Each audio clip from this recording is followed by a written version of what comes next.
Pernah kepikiran nggak gimana sih caranya mindahin alat super berat puluhan ton gitu ke kapal di tengah laut? Nah, di balik setiap proyek industri raksasa ada yang namanya cetak biru. Isinya itu ribuan jam perencanaan yang super detail. Hari ini kita bakal bedah salah satu cetak biru itu. Kita akan lihat langsung sebuah prosedur nyata gimana para ahli menaklukkan tantangan masif di lautan. Oke, biar kebayang skalanya, kita lihat ini. Proyek ini intinya adalah memasang kabel bawah laut baru sepanjang 33 km. Tujuannya buat memperkuat jaringan listrik yang jadi urat nadi 3 area produksi lepas pantai sekaligus. Jadi, ini bukan sekedar mindahin kabel. Ini soal menjaga jalur kehidupan energi yang sangat-sangat vital. Nah, disinilah letak tantangan sesungguhnya. Gini, masang kabel di dasar laut itu udah rumit, ya kan? Tapi gimana caranya bawa semua peralatannya ke sana dulu? Pertanyaan yang kelihatannya simpel inilah yang jadi inti dari seluruh prosedur yang akan kita bongkar. Ini tuh kayak main puzzle logistik, tapi level dewa. Oke, kita mulai dari misinya dulu ya. Kenapa sih operasi yang sekompleks dan berisiko ini harus banget dilakuin? Apa yang dipertaruhkan di sini? Tentu aja, ada pemain utamanya. Di satu sisi, ada Pertamina PHE OSES, si pemilik proyek. Terus di sisi lain, ada PT Voxel Electric sebagai kontraktor yang punya keahlian teknis buat eksekusinya. Jadi ini semacam kolaborasi antara pihak yang butuh dengan pihak yang mampu. Poin kuncinya di sini itu kata mengganti. Ini bukan sekedar instalasi baru di lahan kosong loh. Ini lebih mirip operasi jantung terbuka pada sistem yang udah jalan. Tujuannya adalah memperkuat tulang punggung kelistrikan di sana, bikin sistemnya jadi lebih andal dan pastinya lebih kuat dari sebelumnya.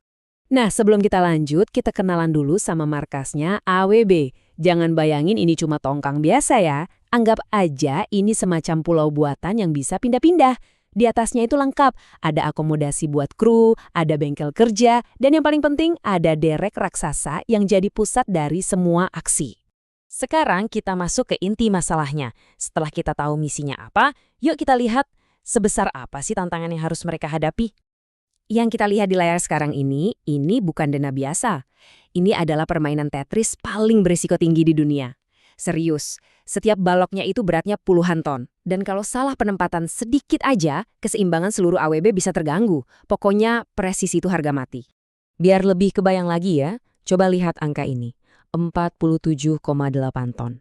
Ini berat untuk satu gulungan kabel cadangan. Satu. Itu kira-kira setara sama berat 8 gajah Afrika dewasa. Dan ini baru salah satu dari sekian banyak barang yang harus diangkat dan diatur dengan sempurna. Gila kan? Dan bebannya itu bukan cuma kabel. Coba lihat, ada kontainer buat ruang kontrol, sistem penyelaman, rak-rak tabung gas, jangkar seberat 5 ton, dan tentu saja beberapa gulungan kabel raksasa tadi. Masing-masing barang ini punya bentuk, berat, dan cara penanganan yang beda-beda. Jadi, kerumitannya itu benar-benar berlapis-lapis. Kalau udah menghadapi tantangan kayak gini, improvisasi itu sama sekali bukan pilihan. Kunci kesuksesannya cuma satu, rencana yang sempurna. Yuk kita intip isi dari cetak biru mereka. Kutipan dari dokumen ini tuh jadi filosofi utama mereka. Di dunia lepas pantai, nggak ada satu benda pun yang boleh bergerak sebelum ada rencana tertulis yang disetujui semua pihak. Rencana dulu, baru aksi. Ini adalah mantra keselamatan yang nggak bisa ditawar sama sekali. Rencana yang hebat, butuh tim yang hebat juga. Ini bukan kerjaan satu orang, tapi ini kayak sebuah orkestra para ahli. Lihat aja bagan ini, ada manajer proyek, manajer konstruksi, supervisor kabel, ahli K3, semuanya kerja dalam satu komando yang sangat terkoordinasi. Kalau kita zoom in dikit, ada beberapa peran yang vital banget. Ada manajer proyek, ibaratnya dirijen dari semua ini. Terus manajer konstruksi, dialah komandan di lapangan. Ada supervisor kabel, sang penjaga harta karun. Dan koordinator K3LL, yang tugasnya adalah memastikan semua orang bisa pulang ke rumah dengan selamat. Setiap orang perannya sangat jelas. Ada satu lagi nih, istilah yang bisa dibilang sakral di sini, SWL atau beban kerja aman. Setiap derek, tali, pengait, semua itu punya batas kekuatan yang udah disertifikasi. Angka ini bukan sekadar saran, tapi ini hukum fisika. Melebihi SWL itu sama aja dengan mengundang bencana. Oke, dengan rencana yang matang dan tim yang solid, sekarang saatnya beraksi. Mari kita lihat gimana semua perencanaan ini diwujudkan jadi sebuah pengangkatan yang sempurna.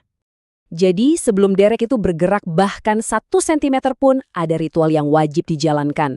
Pertama, cek semua sertifikat alat, harus valid. Kedua, briefing keselamatan buat semua kru. Ketiga, tinjau lagi rencana pengangkatannya, bareng-bareng. Dan keempat, pastikan operator dereknya kompeten dan bersertifikat. 4 lapis keamanan sebelum beban mulai terangkat. Dan inilah koreografinya. Tongkang merapat dengan aman ke dermaga, tim di darat dan di AWB udah siaga di posisi masing-masing. Derek raksasa mulai bekerja, mengangkat beban bertonton itu. Tali pemandu dipakai buat mengendalikan ayunan, dan setiap muatan diletakkan sesuai urutan di rencana Tetris tadi. Ini benar-benar sebuah tarian presisi antara manusia dan mesin. Tapi, secanggih apapun teknologi dan serinci apapun rencana manusia, selalu ada satu faktor yang sama sekali nggak bisa mereka kendalikan. Satu bos terakhir yang harus mereka hormati. Tabel ini adalah aturan mainnya. Simple. Kalau angin kecepatannya lebih dari 20 knot atau ombak tingginya lebih dari 2 meter, semua operasi pengangkatan berhenti. Titik. Nggak ada negosiasi, nggak ada pengecualian. Ini adalah pengingat bahwa di lautan, pada akhirnya, alamlah yang memegang kendali penuh. Nah, ini dia bagian yang menurut saya paling menarik. Aturan cuaca yang super krusial ini ternyata nggak ada di draft awal loh. Coba lihat dokumen ini. Ini adalah permintaan spesifik dari klien yang bilang, tolong tambahkan bagian baru batasan cuaca. Ini nunjukin kalau keselamatan itu bukanlah dokumen yang statis, tapi sebuah dialog yang hidup untuk memastikan semua risiko benar-benar diperhitungkan.